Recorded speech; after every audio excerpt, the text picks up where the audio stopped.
पैरों तले जमीन खिसक जाएगी।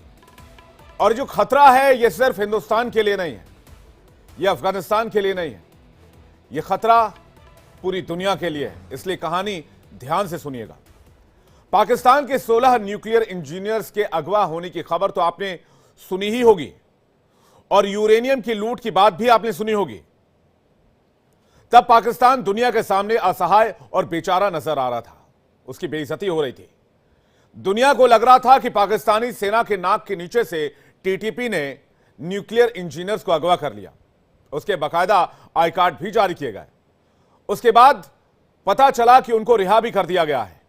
जो तस्वीर इस वक्त आप देख रहे हैं, यह उसी वैन की तस्वीर है जिसमें न्यूक्लियर इंजीनियर सवार होकर न्यूक्लियर साइट तक जा रहे थे।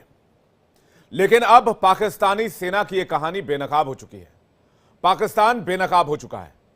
न्यूक्लियर इंजीनियर्स के अपहरण की घटना में एक बहुत बड़ी साजिश की बू आ रही है।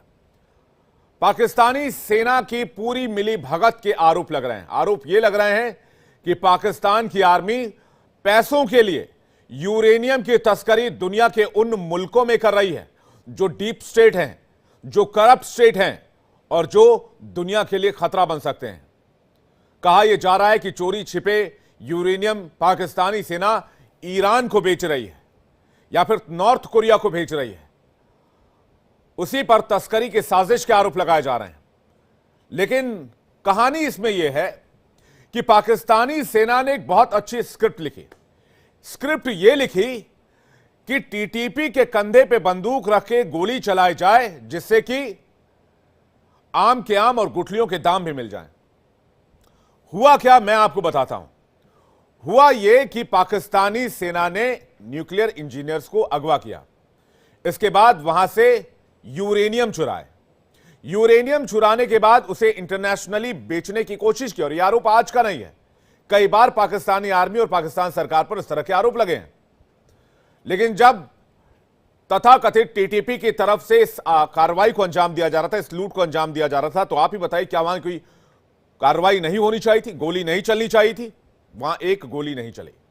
यानी कि पाकिस्तानी सेना ने टीटीपी के नाम पर न सिर्फ इंजीनियर्स को अगवा किया, बल्कि यूरेनियम लूटा और उससे दुनिया भर में बेचा। और यह कार्रवाई लंबे समय से चली आ रही है। इसके बाद टीटीपी के नाम पर अगवा किए गए इंजीनियर्स को रिहा कर दिया और अपनी तारीफ भी करवा ली। यानी कि आम के आम और गुठलियों के दाम। आरोप पीओके के human right activist Amjad Ayub Mirza ने लगाए। उन्होंने सवाल उठाए हैं, उस पर ना तो पाकिस्तान सरकार की तरफ से और ना ही वहां की सेना की तरफ से कोई खंडन आया है। जिसके बाद सवाल यही है कि क्या पाकिस्तान के न्यूक्लियर साइंटिस्ट, इंजीनियर्स और यूरेनियम किसी बड़ी साजिश का हिस्सा बन रहे हैं? क्या यह न्यूक्लियर प्रोग्राम दुनिया के लिए सुरक्षित भी है? आज इसी बहुत जरूरी मुद्दे पर करेंगे डिबेट, लेकिन उससे पहले एक रिपोर्ट देखिए।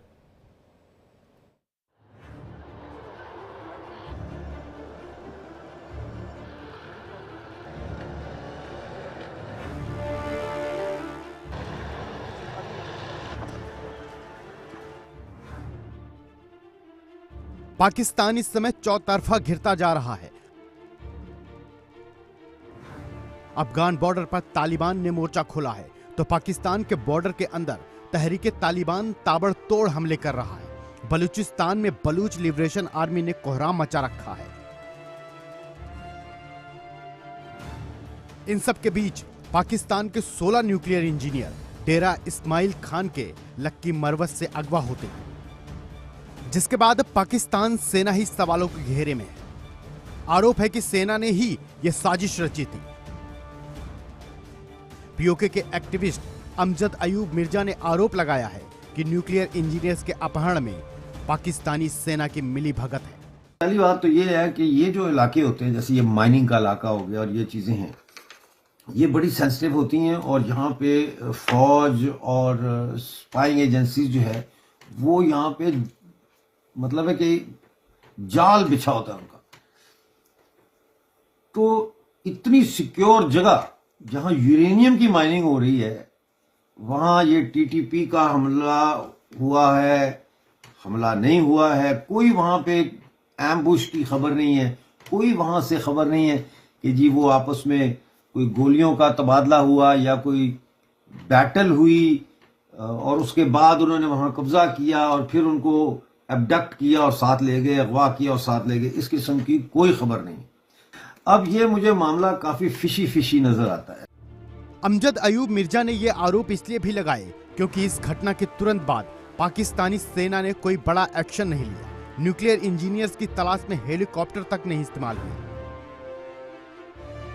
वहीं अमजद अयूब मिर्जा ने यह भी आरोप लगाए हैं कि यूरेनियम की लूट की जो बातें सामने आई हैं वो तो हुई है, लेकिन इसमें भी टीटीपी नहीं बल्कि पाकिस्तानी सेना का ही हाथ है, क्योंकि पाकिस्तानी सेना यूरेनियम की चोरी करके इसे ईरान को तस्करी करती है। ये लंबे समय से चला आ रहा है। क्या ये पाकिस्तान आर्मी जो है यूरेनियम की स्मगलिंग तो नहीं कर रही ईरान को और या किसी और मुल्क को, खास तौर पर ईरान को यूरेनियम की स्मगलिंग तो नहीं कर रही? और ये कोई एक मतलब है कि एक आंखों में धूल झोंकने के लिए ऐसा किया है और बीच में से यूरेनियम को स्मगल करने के लिए ये सारा ढोंग रचाया गया, ये तस्वर में भी ये चीज भी आती है। अमजद अयूब मिर्जा के मुताबिक पाकिस्तानी सेना लंबे समय से सीक्रेट तरीके से न्यूक्लियर टेक्नोलॉजी बेचती रही है, जिससे दुनिया पर खतरा मंडरा रहा है। इसलिए उन्होंने अंतर्राष्ट्रीय परमाणु ऊर्जा एजेंसी से इस घटना की जांच कराने की अपील की।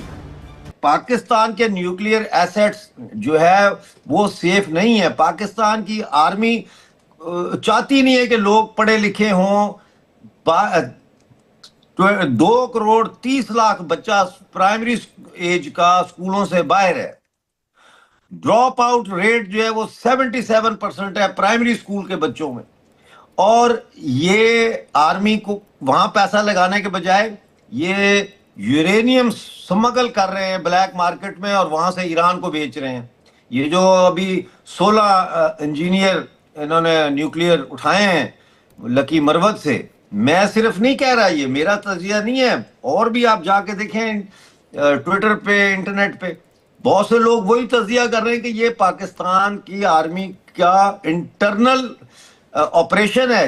उन्होंने ऑलरेडी चोरी करके बेच दिया हुआ यूरेनियम और अब टीटीपी के साथ जो उनका जो भी एक है सेक्शन इनके साथ, उसके साथ मिलके उन्होंने ये कार्रवाई डाली है कि जो यूरेनियम है वो तो टीटीपी वाले ले गए। पाकिस्तानी सेना पर आरोप गंभीर हैं और हालिया घटना से यह भी जाहिर होता है कि पाकिस्तान के न्यूक्लियर साइंटिस्ट, इंजीनियर, यहाँ तक कि पूरा का पूरा न्यूक्लियर प्रोग्राम ही सुरक्षित नहीं है। अगर जल्द पाकिस्तान के न्यूक्लियर प्रोग्राम को लेकर विचार नहीं किया गया तो पूरी दुनिया खतरे में पड़ सकती है। Bureau report, India daily. इसलिए कुछ सवाल बहुत जरूरी हो जाते हैं। पहला सवाल यह, परमाणु हथियार का व्यापार, क्या पाक आर्मी बेनकाब हो चुकी है? आतंकियों के हाथ में यूरेनियम, खतरे में दुनिया और सुरक्षित नहीं आतंकिस्तान का न्यूक्लियर प्रोग्राम, लगनी चाहिए लगाम। हमारे साथ थोड़ी देर में major general retired GD Bakshi, defence expert हम होंगे। कर्नल रिटायर्ड दिनेश नैन हमारे साथ जुड़ गए, डिफेंस एक्सपर्ट। अमजद अयूब मिर्जा जिन्होंने इस मामले का खुलासा किया है, खुद वो हमारे साथ हैं, एक्टिविस्ट POJK। हमारे साथ सज्जाद बुखारी हैं, पत्रकार, जर्नलिस्ट पाकिस्तान से। हमारे साथ सोहेल शाहजाद हैं, पत्रकार, पाकिस्तान से थोड़ी देर में जुड़ेंगे। आप सभी मेहमानों का बहुत स्वागत करते हैं। लेकिन सबसे पहले अमजद अयूब मिर्जा के पास चलते हैं। मिर्जा साहब, आपने जो खुलासा किया वो बड़ा इंटरेस्टिंग है कि भाई पाकिस्तानी आर्मी ने एक बड़ा अच्छा प्लान बनाया कि भाई टीटीपी के नाम पर इंजीनियर्स को उठा लो, वहां से यूरेनियम निकालो, उसको बेचो और बाद में टीटीपी के नाम पर ही इंजीनियर्स को रिहा कर दो। इससे पाकिस्तानी सेना की तारीफ भी हो जाएगी, हमारा यूरेनियम भी निकल आएगा और हमें उसे इंटरनेशनल मार्केट में बेच भी डालेंगे। ये कितने बड़े खतरे की बात है और पूरी कहानी क्या है मिर्जा साहब, जरा एक बार बताएं।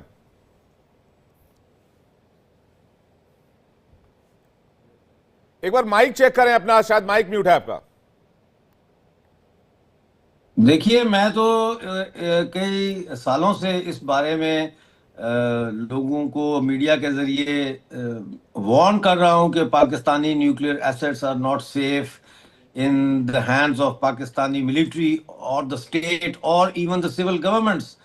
और वो मौजूद है सारा कुछ सोशल मीडिया पे। और आप देखें कि जो 2000 में यानी 2000 की फर्स्ट जो डेकेड थी उसमें तो ये बात साबित हो गई थी कि डॉक्टर अब्दुल कदीर खान जो है वो उसने तस्लीम किया था कि पाकिस्तान ने जो अपने सेंट्रीफ्यूज प्रोग्राम और डिजाइन हैं वो ईरान को, नॉर्थ कोरिया को और लीबिया को बेचे हैं।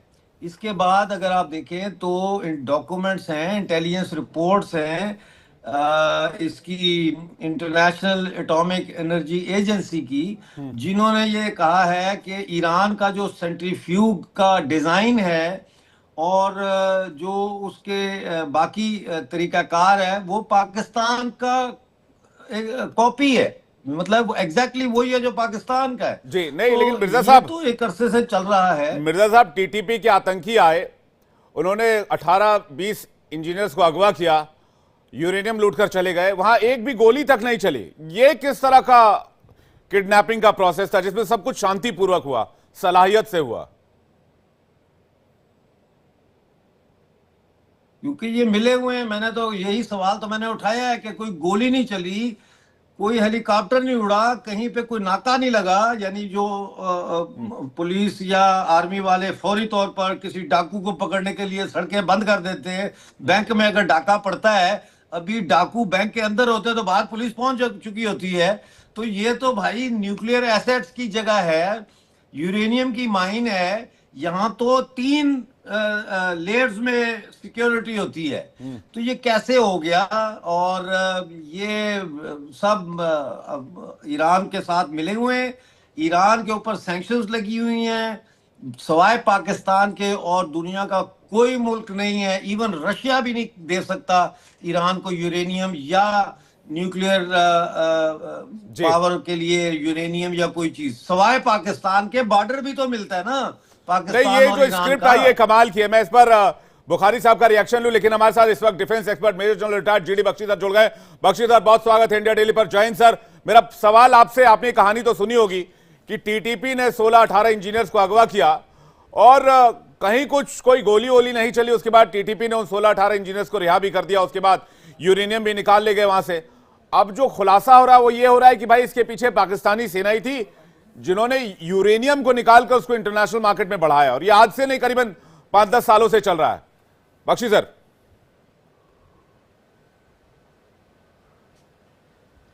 देखिए, बहुत देर से अटकलें लगाई जा रही हैं, चिंता व्यक्त की जा रही है। बहुत सारी जो ग्लोबल एजेंसीज हैं, सिक्योरिटी फोरम्स हैं, कि पाकिस्तान एक ऐसी जगह है where you have nuclear stockpiles of almost 116 bombs इनके पास हैं, और इनके पास यूरेनियम का स्टॉक पाइल है, प्लूटोनियम के स्टॉक पाइल हैं। और ये एक ऐसा मुल्क है जहां की अगर आपकी फौज 5.5 लाख की है तो कोई 3.5 लाख तो टेररिस्ट हैं, और फौज और टेररिस्टों के बीच में बड़ी भारी सांठगांठ है। और जैसे मिर्जा साहब बिल्कुल सही कह रहे थे कि साहब ये कैसे हो सकता है कि आपके एक न्यूक्लियर इंस्टॉलेशन डेरा गाजी खान यूरेनियम माइंस के ऊपर अटैक हो, 18 इंजीनियर्स वहां पे अगवा कर लिए, किडनैप कर लिए, और वहां से कोई 500 किलोग्राम वो कह रहे हैं कि करीब यूरेनियम गायब कर दिया, और आपके कोई चिड़िया ने पर नहीं मारा। वहां पे ना कोई नाकाबंदी हुई, ना कोई हेलीकॉप्टर्स अटैक हेलीकॉप्टर्स वगैरह आए। बड़ा भारी न्यूक्लियर अलर्ट हो सकता है अगर ऐसी वारदात हो। चौंका देने वाली बात है, दुनिया को हिला देने वाली बात है। इसका मतलब या तो सांठगांठ के साथ किया गया है फौज के, या ये फौज को कोई सुध नहीं कि हो गया रहा है इनके मुल्क के अंदर, और यही सबसे बड़ा खतरा है। Here is a nuclear Pakistan which is the epicenter of global terrorism, और यहां न्यूक्लियर बॉम्ब जो हैं, न्यूक्लियर स्टॉकपाइल्स जो हैं, they are next to terrorist तंजीम्स, इजीएस्ट एक्सेस। अगर नॉन स्टेट एक्टर्स के हाथ nuclear bomb, nuclear technology, nuclear material चढ़ गए जी, तो साहब दुनिया भर में हंगामा हो सकता है। यहां से स्मगल आउट होके जाएगा टू अफगानिस्तान, वहां से जाएगा ताजिकिस्तान, ताजिकिस्तान से हमले कर रहे हैं लोग in Russia, in United states, India पे आ सकते हैं, चाइना पे चढ़ सकते हैं। ये तो पाकिस्तान का एक अजीबो गरीब दास्तान है साहब कि ये तो न्यूक्लियर प्रोलिफरेशन का सबसे बड़ा ये हब है दुनिया में। बहुत भारी खतरा है। देखिए साहब, अभी तक जो है रैशनैलिटी है न्यूक्लियर एक्टर्स में, इसलिए जो स्टेट एक्टर है उसको आप डिटर कर सकते हैं कि खबरदार तुमने इस्तेमाल किया न्यूक्लियर वेपन, हमारे पास भी है, तुम एक चलाओगे हम 10 चलाएंगे। इससे न्यूक्लियर वेपन हिरोशिमा के बाद नहीं चले हैं। लेकिन अगर न्यूक्लियर वेपन पागल तंजीमों के पास पहुंच जाएं, वो तो पागल कुत्ते के हाथ में देने की बात है, वो हर किसी को काटेगा, दुनिया भर में वो यहां पे गदर करेगा। ये जो यूरेनियम हो गया है, इससे डर्टी बॉम्ब बन सकता है। अगर न्यूक्लियर बॉम्ब बनाने की टेक्निकल एक्सपर्टीज ना भी हो टेररिस्टों के पास, तो वो डर्टी बॉम्ब बना सकते हैं। नॉर्मल बॉम्ब के चारों तरफ एक कोर बना दे यूरेनियम की, उसको फोड़े, रेडियो एक्टिविटी फैल जाएगी, गदर मच जाएगा साहब। नहीं, ये लेकिन कमाल की बात है बख्शी सर कि भाई 3 लेयर यूरेनियम माइन में 3 लेयर सिक्योरिटी होती है और किसी तरह का कोई फायर एक्सचेंज ही नहीं हुआ। बुखारी साहब, इतनी कमाल की स्क्रिप्ट तो हॉलीवुड में भी नहीं लिखी जाती है जितनी कमाल की स्क्रिप्ट आप लोगों ने लिखी। और उसके बाद सारे इंजीनियर्स रिहा भी हो गए, पाकिस्तानी सेना की तारीफ भी हो गई, 500 किलो यूरेनियम भी निकल आया, ब्लैक मार्केट में गया होगा। अब बेचने के लिए कुछ है नहीं तो भाई यूरेनियम और टेररिस्ट बेच लें। बुखारी साहब, सबसे पहले अस्सलाम वालेकुम, नमस्कार, नमस्ते मेरी जानिब से तमाम पैनलिस्ट को, जिनमें मिर्जा साहब भी हैं, बख्शी साहब भी, आप खुद प्रोग्राम होस्ट कर रहे हैं, मेरे कर्नल साहब भी, मैं उनको भी देख रहा हूँ। आप सबको जो है पाकिस्तान की जानिब से एक बासी का जो है वो आदाब अर्ज हो। सबसे पहले मुझे ये उम्मीद है, मैंने कल भी जब डिबेट का आगाज किया था तो आपके प्रोड्यूसर साहब से भी मैंने यस्टरडे आई डिस्कस्ड के उम्मीद ये है कि हम एक दूसरे की बात को तहामुल से सुनेंगे और 1 बाय 1 उसको क्वेश्चन का जवाब देंगे और काउंटर करेंगे। ये मेरी एक मुदबाना गुजारिश समझ लें, ये एक रिक्वेस्ट समझ लें, क्योंकि तमाम पैनलिस्ट की तरह आई हैव अ राइट जी। तो सबसे पहले मैं मिर्जा साहब की गुफ्तगू का आगाज करूंगा। सबसे पहले तो आपने अपने पैनलिस्ट में जो 2 पैनलिस्ट बिठाए आपने, बख्शी साहब और वो दूसरे, उनकी एक्सपर्टीज, स्पेशलिटी और उनका जो फैक्टर सेक्टर और उनका जो एरिया है वो उसमें महारत रखते हैं, ठीक है। क्योंकि इस वक्त बात एटॉमिक एनर्जी की हो रही है, यूरेनियम की हो रही है, उसकी अफसूदगी की हो रही है, फिर इसके अंदर सेंट्रीफ्यूजेस का जिक्र भी आ गया, बहुत लंबी चौड़ी। लेकिन बहैसियत सियासत का एक तालिब इल्म, एक सहाफ़ी, और एक हद तक की बात करें जो हमारा 4th पिलर है, उस 4th पिलर ने गो कि अपनी बहुत सारी गलतियों और कोताहियों से सीखा नहीं है। मुझे आज बदकिस्मती से ऐसा लग रहा है कि हमारा 4th पिलर जो है वो कहीं ना कहीं ख्वाब गफलत में या खरगोश की तरह या बिल्ली की तरह उसने अपनी आंखें बंद कर ली हैं और वो हकायक को मसख करके पेश कर रहा है, उसे काउंटर भी नहीं कर रहा है। आप गुफ्तगू आपने सुनी, पहले तो आपने मिर्जा साहब की एक तवील तरीन कल की तरह उन्होंने कहानी सुनाई। मुझे तो ऐसा लगता है कि इनकी एक पॉकेट में जो है वो ईरान का इंसाइक्लोपीडिया है, लेफ्ट पॉकेट में इनके पाकिस्तान का इंसाइक्लोपीडिया है, और ये दुनिया के सबसे बड़े थिंक टैंक है जिनको ये भी पता है इस तरह अगवा हुए, फिर वहां गए, फिर माइंस में ये थी, इतनी लेयर्स थी, फिर उसके बाद इन्होंने वो सारी टेक्निकलिटीज का जिक्र किया। फिर उसके बाद बख्शी साहब ने बड़े जबरदस्त अंदाज में कहा कि जनाब अगर ये परमाणु बम कहते हैं, आप इसे जो भी कहते हैं, एटॉमिक बम कहते हैं, सुनिए आप समीक्षा ना करें ना, आप ये स्क्रिप्ट समझा दें कि भाई बगैर लड़े भिड़े ऐसा कौन सा अबडक्शन हो गया, किडनैपिंग हो गई, आप उन दोनों के बयान पर ना जाएं, आप ये कहानी समझा दें, ये कहानी हुई कैसे।